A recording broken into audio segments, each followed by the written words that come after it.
Hello everyone, it's me again, Chef Harold po. And for today's video po ay gagawa tayo ng fish steak. Kaya ano pang hinihintay natin? Narito po ang mga ingredients sa ating gagawing fish steak.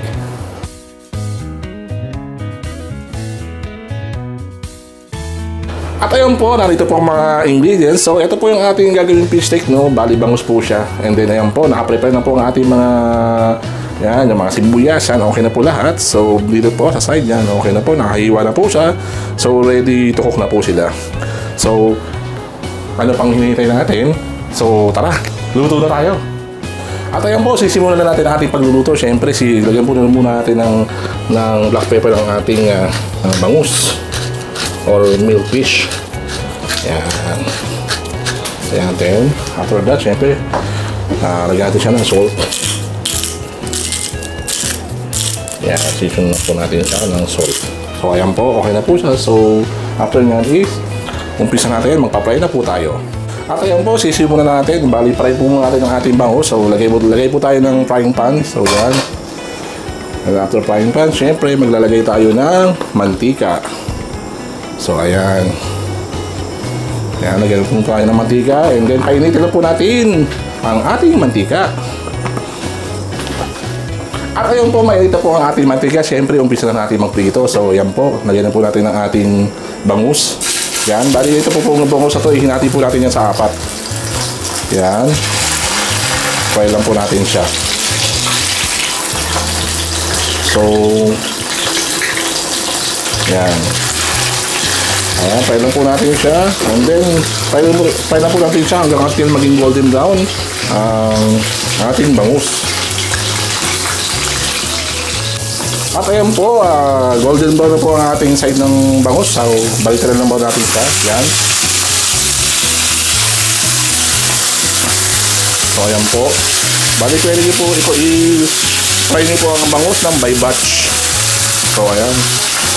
Fry lang po natin siya hanggang maging golden brown yung side.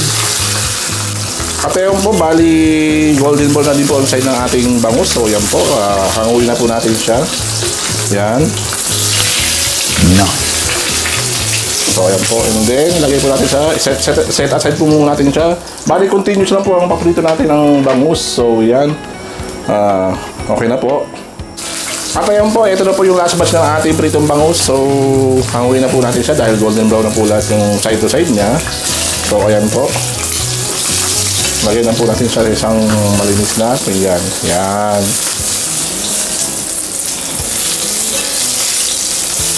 So, ayan po. Set aside po muna natin siya. Ayan po, nabawasan na po natin ang ating mantika. So, on the same pan po, sa parehas na frying pan. So, ayan po, mag-isa po tayo ng sibuyas. Ayan. Ayan, so tayo lang po natin siya ng mga 20 seconds. So, after 20 seconds, syempre, susunod natin yung ating garlic. Ayan. Oh, bango. Yan. Continuous lang po natin ang pag-saute. Palabasin lang po natin ang aroma ng ating garlic. Yan.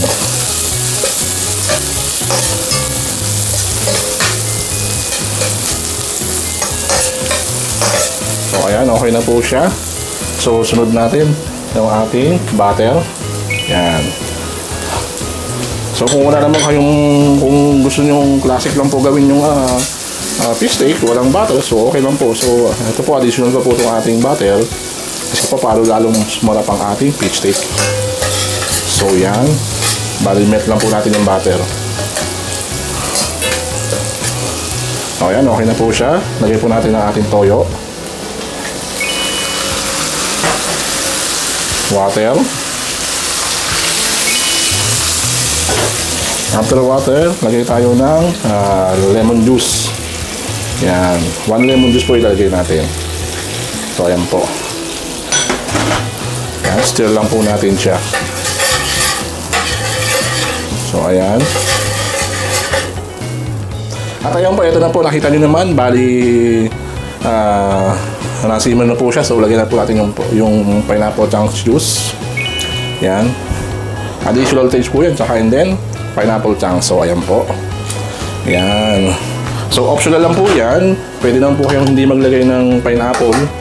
Bali, Kaya po ako naglagay nyo para additional taste, para lalong sumarap ang ating fish steak. So, ayan. Nice. Stir lang po natin siya.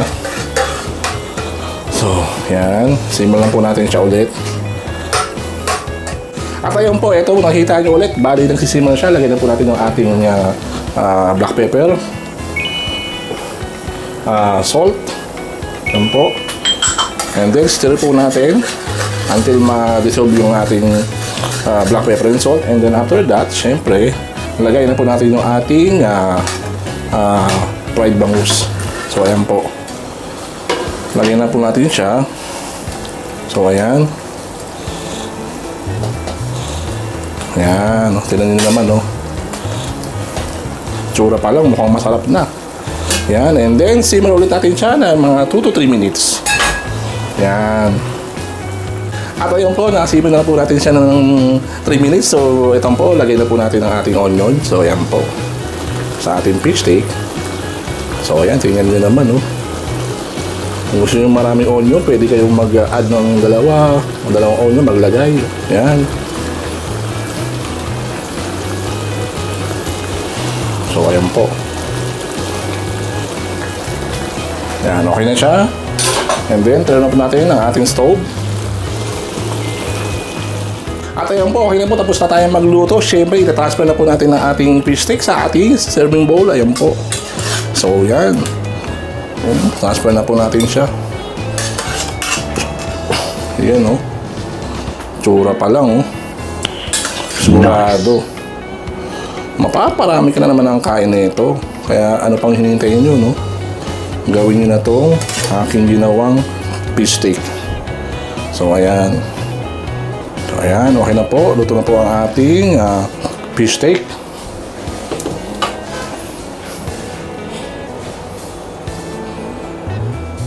At ayun po, tapos na tayo magluto. Siyempre, titikman naman po natin ang ating ginawang fish steak. Kaya tara sa video ko, tikman na natin to. Ayan po. So, kuha na po tayo. Iyan, no? Tingnan nyo naman, no? Sabaw pa lang, no? Samahan mo ng pineapple chunks. Oh, wow! Panigurado. Wow! So, konting sauce. Ayan, tingnan na po natin. Kuha na po tayo. Ayan. Sibuyas. Ayan po. First bite.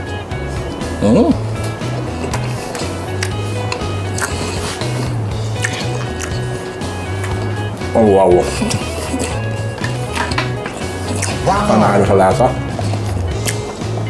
Yung alat, yung asim. Hanggang sinasamahan pa ng pineapple chunks na nilagay. Oo, panigurado. Busog ka na naman. Marami ka naman makakain nito. Kaya, kainin na to.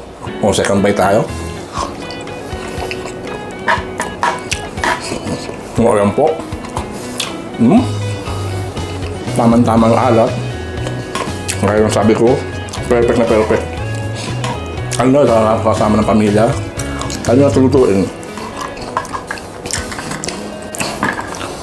And so, ayun po. Okay na po ang ating pagluluto. Siyempre, ang masasabi ko lang is sipag at tiyaga lang kailangan sa buhay para makamit ang pangarap. Kaya hanggang sa susunod pong muli, maraming salamat. Bye-bye!